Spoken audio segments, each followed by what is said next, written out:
Hello, everyone out there in Rumble, X, and YouTube land. Welcome back to Diego Knows. Of course, I'm Diego, and we're going to finish talking about Legally Blonde now. Okay, thank God, I'm done with this movie. Right, I've suffered enough. I actually watched the whole thing and have broken down every single scene for you.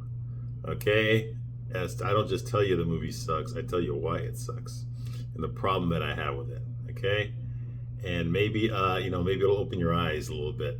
Okay, to some of the ways that you're manipulated into believing a story. Okay, now there's nothing necessarily wrong with being manipulated into believing a story. The best stories, they do that.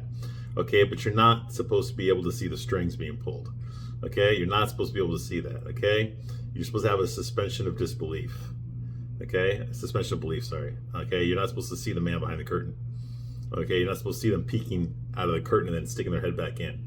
Okay, you're not supposed to see that. In this movie, you see it like crazy. The plot holes are just insane.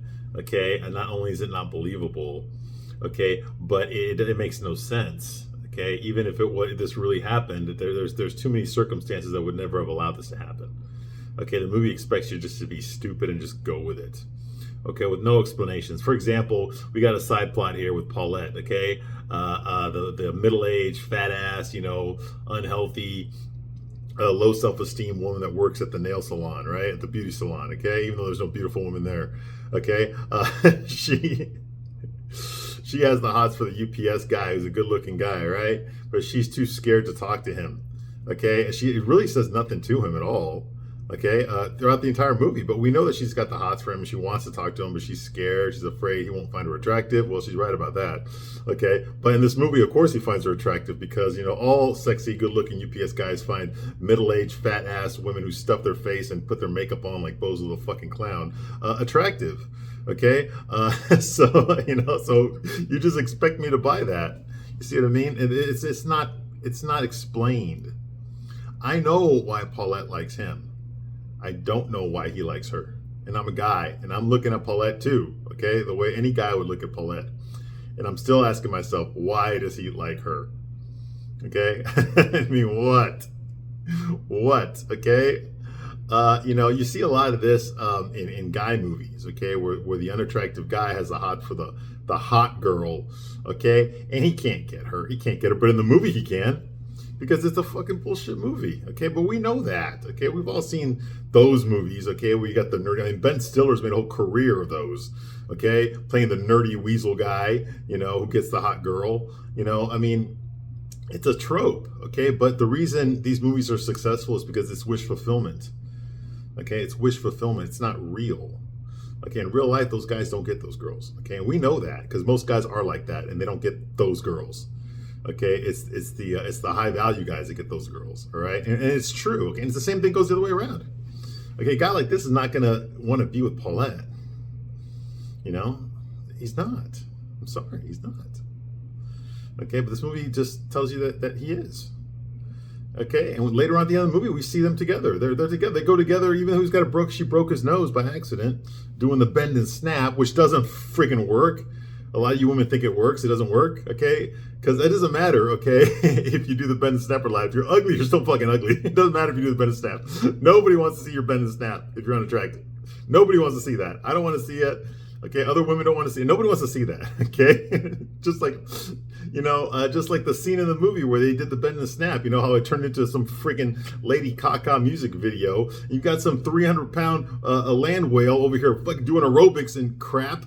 Okay, who's causing a freaking earthquake, a 10.5 on the Richter scale, and I'm like, first of all, that's not a bend and snap. I don't know what the hell she's doing, okay, but that's not a bend and snap. She's like breaking the concrete, okay, and that's just not attractive.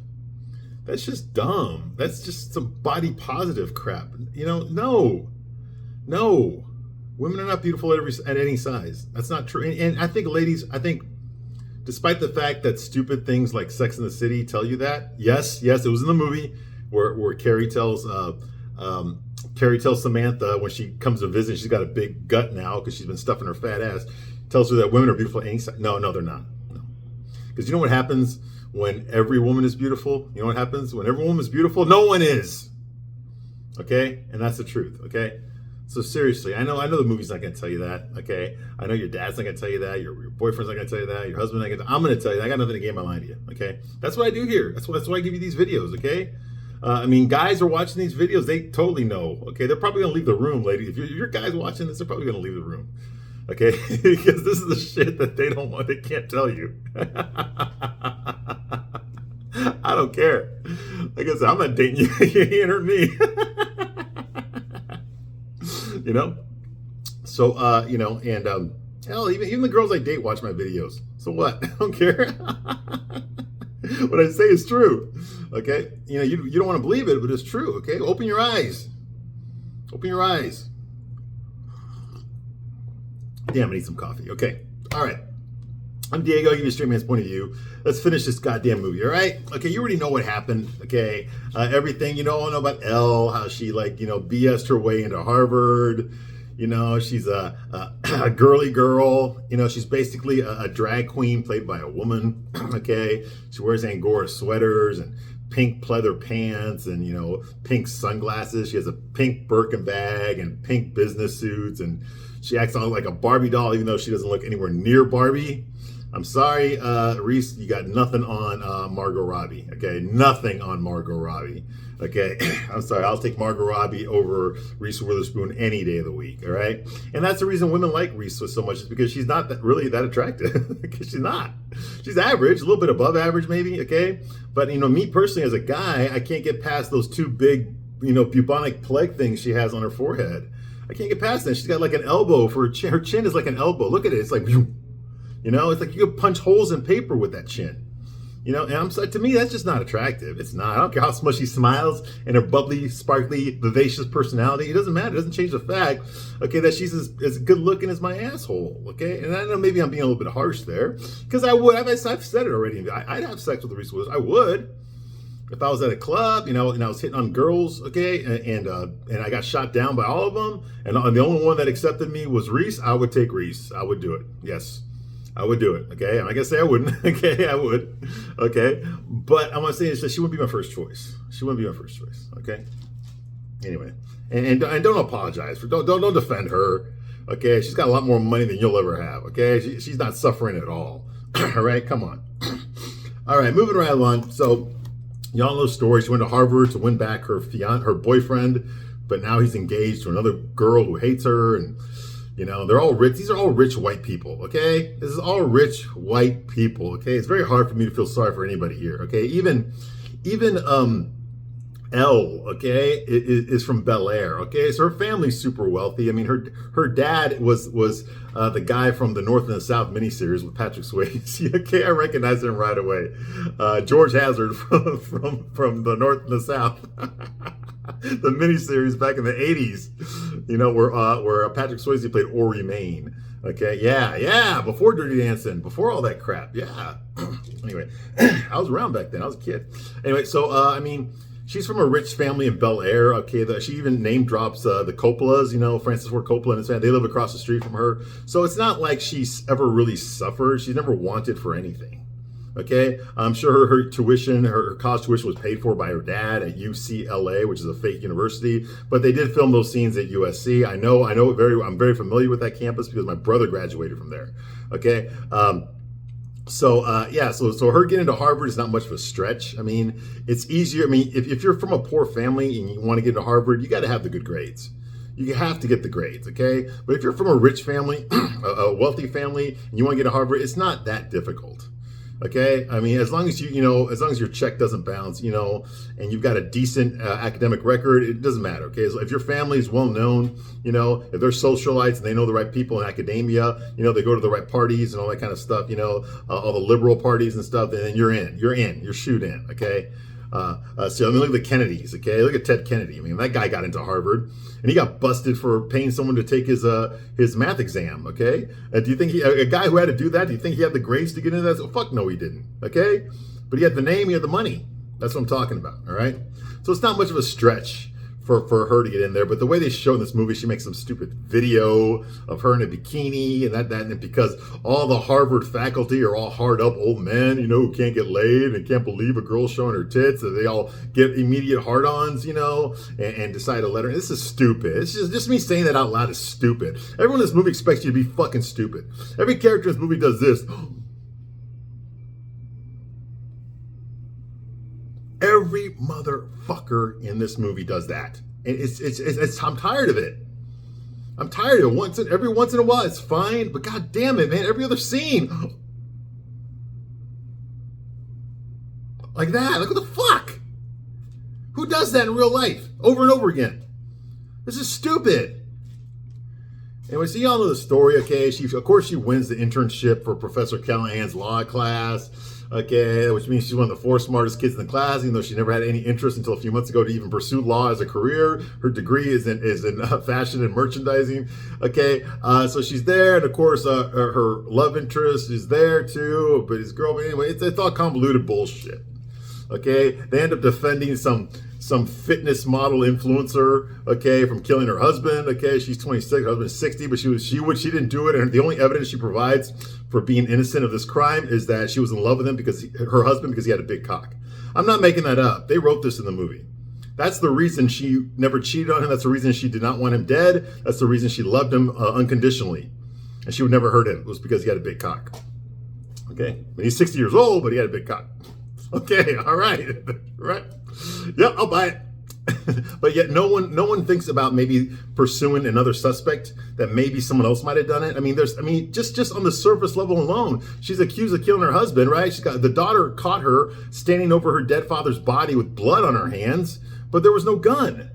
So, like, where the hell does she have time to stash the gun and then come back and stand there with enough time for the daughter to get home and see that? I mean, this makes no fucking sense. Where's the murder weapon? Okay, you see what I mean? And yet none of her Harvard attorneys, well paid, best defense attorney in Boston, right? They say Professor Callahan is best self-defense attorney in Boston. Okay, he's a professor at Harvard, right, law school. No one on his team there even thought that maybe someone else might have done it. Okay, except for Elle. She's the only one. And she didn't think of it so much later on. Like, what kind of fucking law students is this? Nobody thought of that before. Elle? Even Emmett, who's a fucking licensed attorney, and he's just doing research on this case. He's not even representing her. Okay? Even he didn't think of that. This is dumb. And of course, Elle's the only one that visits her in prison. It's all convoluted. Anyway, Brooke did not do it. She's a bitch to her attorneys, even though these are the only people that are, trying to save her from getting, a life sentence for murder or 20 years for murder, not a life sentence. Okay. Because women never do life sentences for murder for the same crimes that men do. She treats her attorneys like shit. The only one she respects is Elle.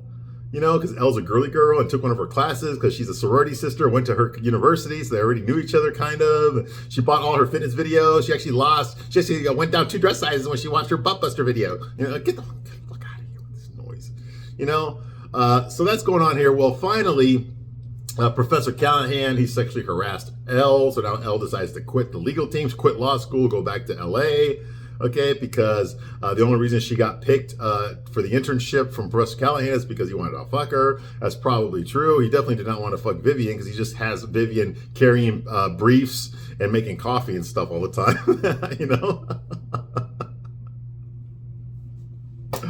Oh my God. So that all she decides to quit. Of course, soy boy love interest Emmett there. Oh, he didn't want. Well, instead of trying to pretend to be something you're not, maybe you're just trying to be something that you are. Bye.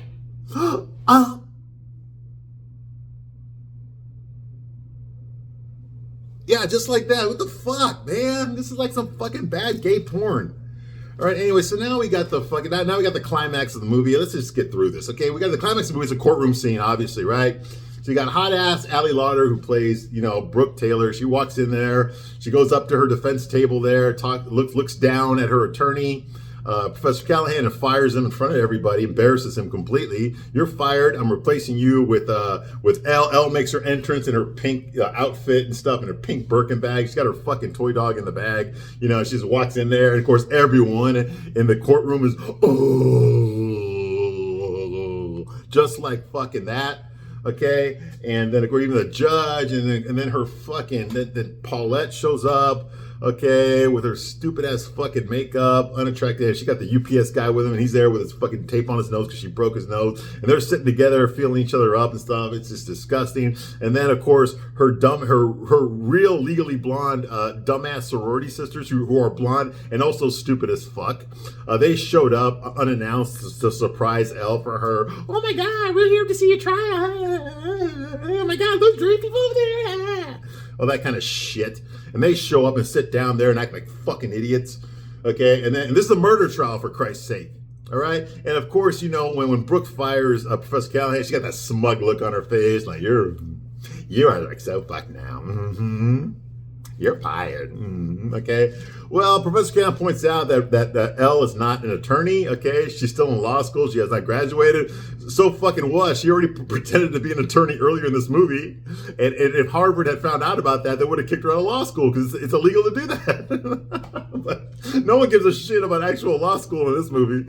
Okay, but anyway, so they go up to the judge. Of course, the judge allows it. Okay, because Emmett, you know, wants to fuck Brooke. How's that? Wants to fuck Elle. How's that for, you know, sexual harassment? So he's willing to supervise Elle in this case. Okay, because he is a licensed attorney, because, you know, she needs supervision. She can't do it by herself. So he does. Okay, they fire Professor Callahan. He storms out of there all pissed off and shit. Like, good luck, and have fun in prison. You know, and he walks away, whatever. And then this fucking comedic trial begins. All right, and the witness they call up is Chutney. And now Chutney is the daughter of the guy who died. We don't know his name. His last name is Wyndham. It's, like I said, it's Brooke Taylor's husband, the 60-year-old. He was murdered. Okay, well, the daughter Chutney, played by Linda Cardinale. You remember her from Scooby-Doo and from Freaks and Geeks, and she played Hawkeye's wife, okay, in the Avengers movies, you know, Age of Ultron and all that, right?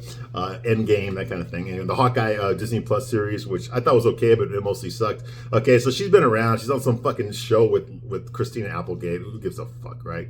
Okay, anyway, so she's there, and she's obviously younger back then. She's got this big fucking 1984 perm going on here, even though it's 2001. And of course, no one calls her out on that. Okay, she's there on the witness stand. Okay, and of course, this is Elle's chance to actually cross-examine her. Okay, and she's kind of fucking it up. Okay, she testifies that she walked in with the pool boy Enrique, who we already know is a bullshit artist. Okay, he lied about being straight and having an affair with Brooke. Okay, they walked in and they caught Brooke standing with her bloody hands above her dead dad. So Elle says, well, if she killed him, where was the gun? And she said, oh, she probably stashed it. And then Emmett, you know, White Knights, he says, I object, speculation, you know, because he wants to fuck Elle.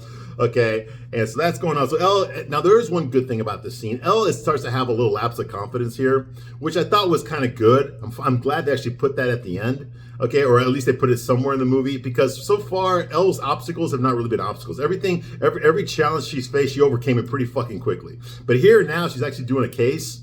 Okay, and now she's starting to like not know what the fuck to do. Okay, and to me that felt a little bit more believable. I wish they had done more of that earlier in the movie. It would have made me believe it, or it would have made me root for Elle more if she had overcome her challenges, if it had been difficult for her to do it. But so far this whole movie, it wasn't difficult for her to do a goddamn thing. Okay, everything was just handed to her. Okay, every 30 seconds, some character in the movie is telling Elle how fucking great she is, how wonderful she is, how special she is, how she's the only one you trust, you're the best one I've ever met, blah, blah, blah. You know, she got a bigger cock than everyone else, okay? That kind of thing, all right? Everyone's fucking eating her asshole in this fucking movie, okay? But in this one scene here she is actually not sure of herself. I thought that was a little bit believable. Not enough to save the movie, but at least it was something to show you that she's not just a Mary Sue, okay, where everything fucking just happens for her, okay? Because it's hard to feel sorry for someone like that. It's hard to empathize with someone like that, okay? So anyway, Elle decides to ask Chutney there, okay, what was she doing the day when her dad got murdered? She says, I was getting a perm that morning, and then I came home, okay, you know, and I took a shower, okay? He's like, okay, so if your dad got shot, you know, how come you didn't hear a gunshot? She's like, no, I told you I was taking a shower. Okay, so you were taking a shower, you got your perm done that morning, and then you came home and you took a shower, And then you didn't hear any gunshot because you were taking a shower. And she says that over and over again. And the judge, okay, we get it. She was taking a shower. Okay? And then all of a sudden, Elle, she says Chutney got her perm earlier that day. Elle goes over the story of how you can get a fresh perm, how you can't get a fresh perm wet within the first 24 hours, or it neutralizes the ammonium thiglyceride. The ammonium thiglycolide. The ammonium thiglycolide. I don't fucking know. I'm not gay. All right. So apparently when you get a perm, you can't get your hair wet for at least 24 hours or it undoes the chemicals that make your hair curly. Okay, every woman knows that because Elle even asked her, okay, how long have you been getting perms? She's like twice a year for the past 16 years. That kind of thing. Or past 14 years or something like that, okay? So Elle says that then you would know this. You would know that getting your hair wet within 24 hours of getting a perm undoes the perm.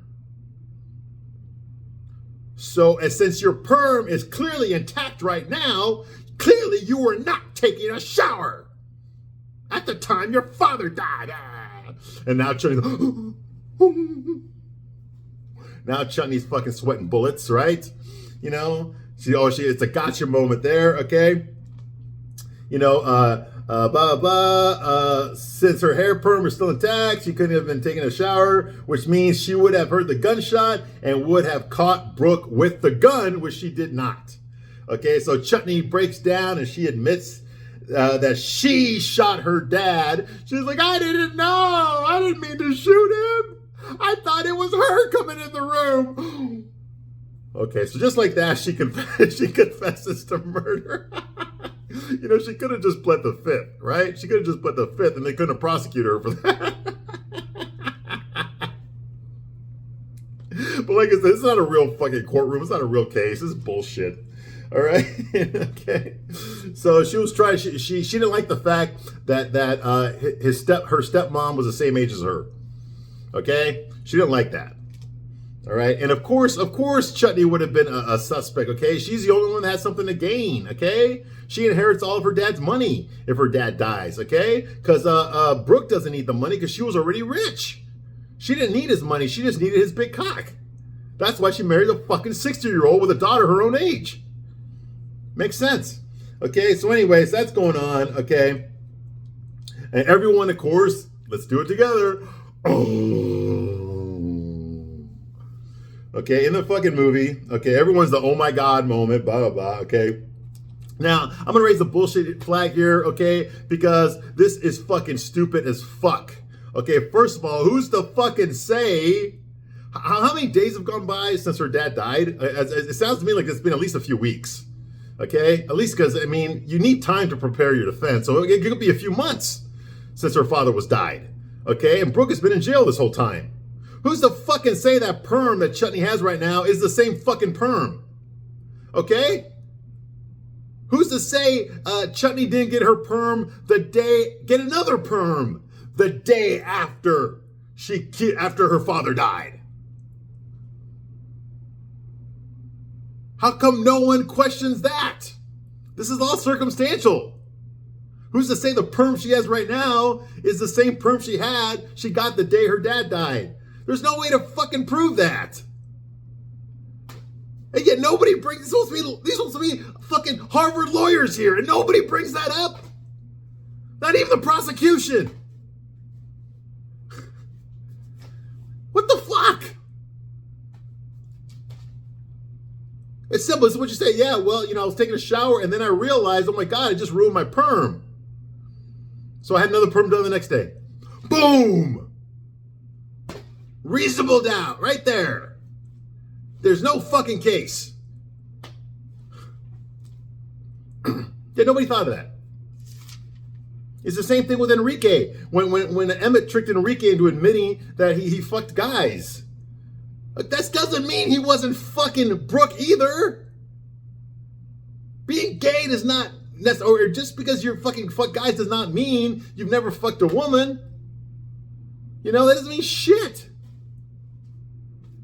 Like being gay automatically means that you're allergic to women? No. What the fuck is this shit?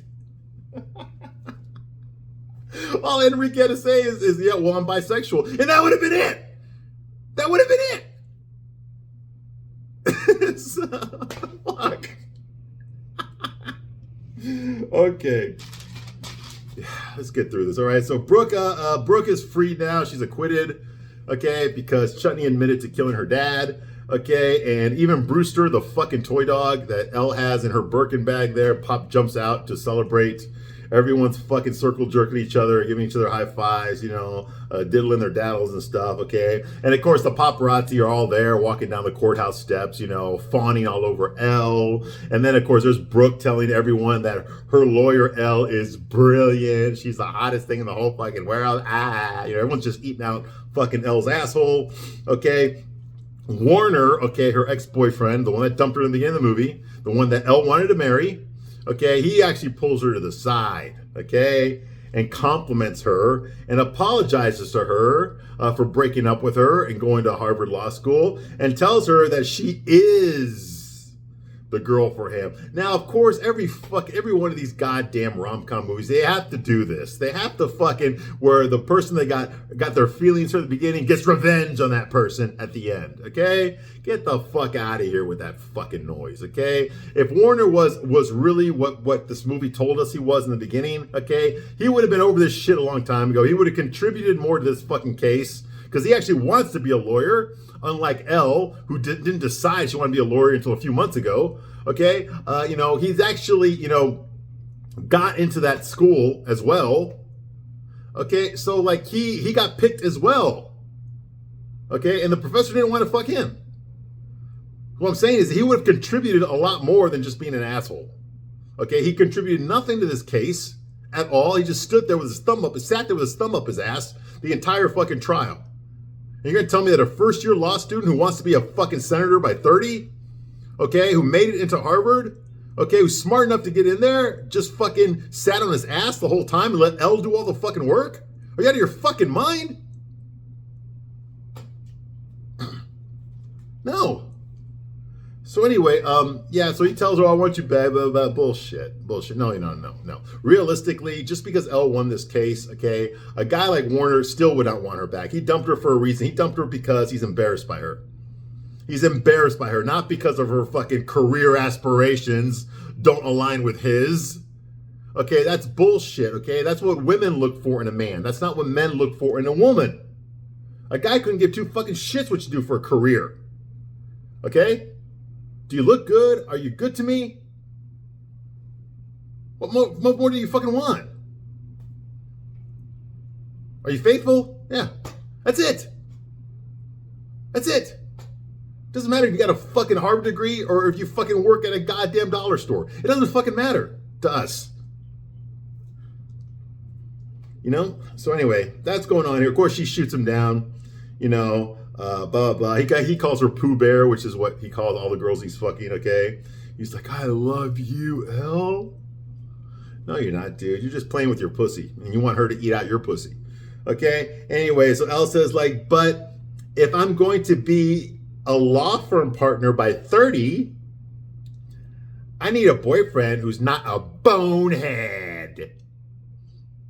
And then walks away like, the typical bullshit, And you know what? I'd have to agree with that. Warner's been a total fucking idiot throughout this whole movie. He's always doing this. Or this all the fucking time. Like, what the fuck does she even see in him? In the beginning of the movie, he was portrayed as some fucking JFK Jr. wannabe. Walking into the sorority, all the girls are getting wet looking at him, He's some high-value guy, and he's just a fucking pussy. Like all men are in these movies. They're all pussies. There's not one fucking man in this fucking movie. They're all fucking pussies. All right, so that's going on here.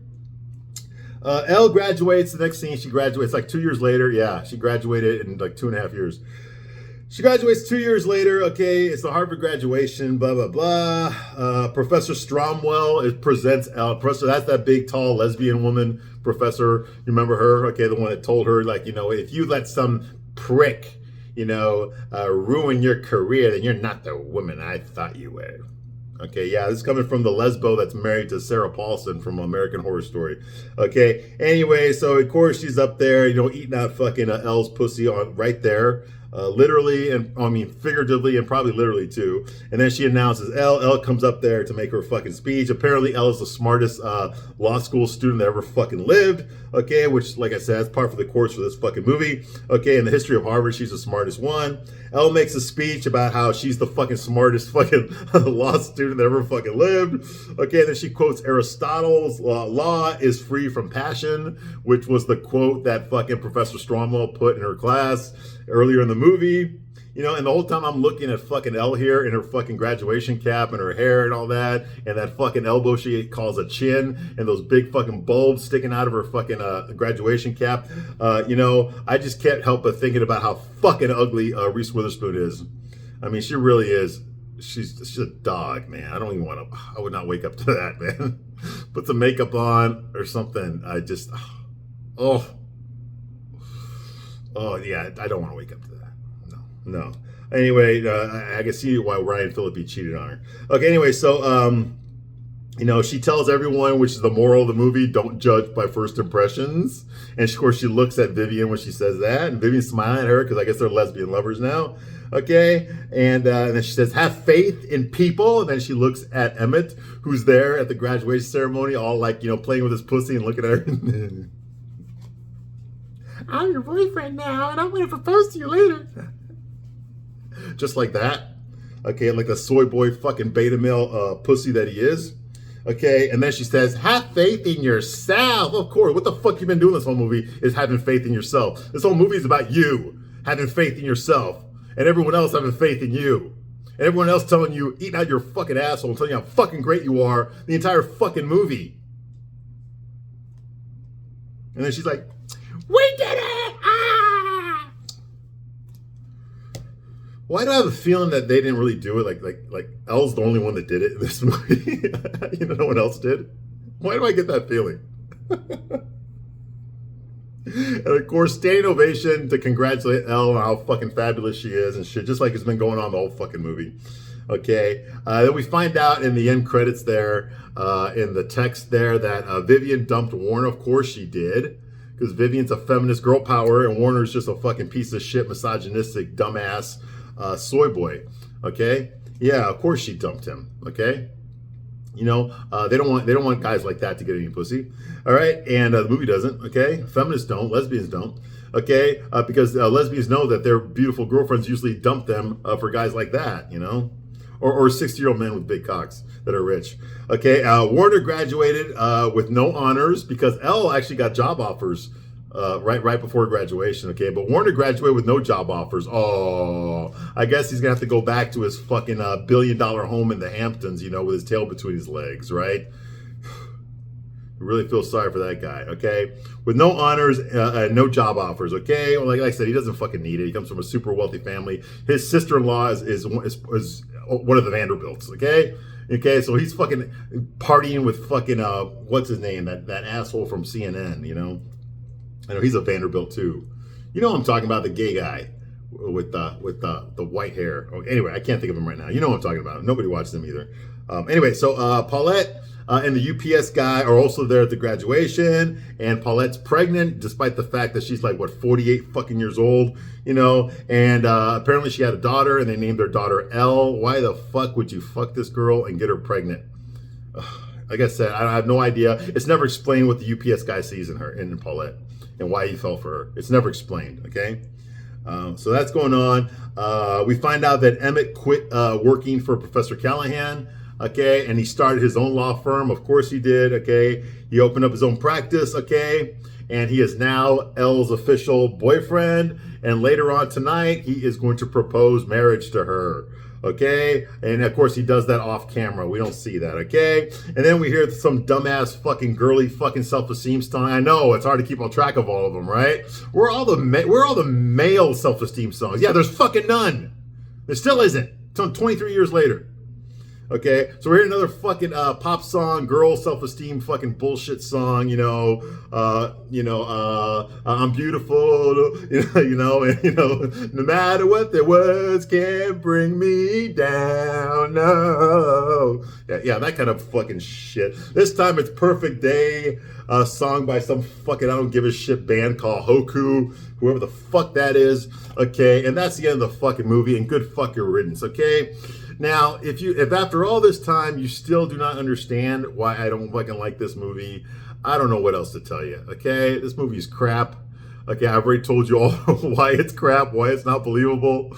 Okay, I think they had a good idea here. Okay, and I am actually proud of Amanda Brown for getting this movie made because I read the backstory behind it. The only reason anyone even picked up this movie and it got turned into a movie was because she typed it on pink paper and someone, some book executive, a publishing executive threw it in the trash. Someone else picked it up because it was pink and decided to read it and they liked it. And next thing you know, Amanda Brown's agents are getting all these offers from all these fucking studios wanting to make this into a movie, okay, into a vehicle for Reese Witherspoon, okay? And Reese Witherspoon at the time was known for playing bitches because that's what she knows, and she wanted to play something different. She wanted to play like a ditzy blonde, which she had never done before, okay? So this was her breakout role as far as that goes. Okay, all right. So I am proud of Amanda Brown for making this movie. The movie is crap, though. Please, I mean, if you want to enjoy it for fun, that's fine. I know a lot of you women do, and no matter what I say, you're still gonna love the movie, and you're still gonna fucking watch it over and over again. Hey, that's fine. You do you. That's fine. I'm just telling you why most guys don't fucking watch this movie. It's not just the genre. When a straight guy, she sits down and watch this shit, they're gonna say a lot of the things that I just said. This fucking woman's ugly. What the fuck would a guy want to fuck her? You know, how did that happen? You know, wait a minute. If that happened there, then how did that, you know, it makes no fucking sense. Makes no fucking sense, okay? All right, thank God I'm done with this movie, okay? I want to say I thank you very much for watching as long as you have, okay? I'm going to take a little break now because I'm actually about to go on vacation right now, okay? I'm about to go on vacation, you know, so I'll be gone for a while, but when I come back, I'm going to pick something else to review. I'm probably going to review a guy movie, okay? Because I need a break from the chick flicks, I really do, okay? So I'm probably going to review a guy movie, okay? A chick flick for guys, for men, okay? Because I don't have to yell so much in those. All right? Okay, all right. So anyway, I thank you very much for watching this long, and I'll see you soon on the next one. Take care. Bye.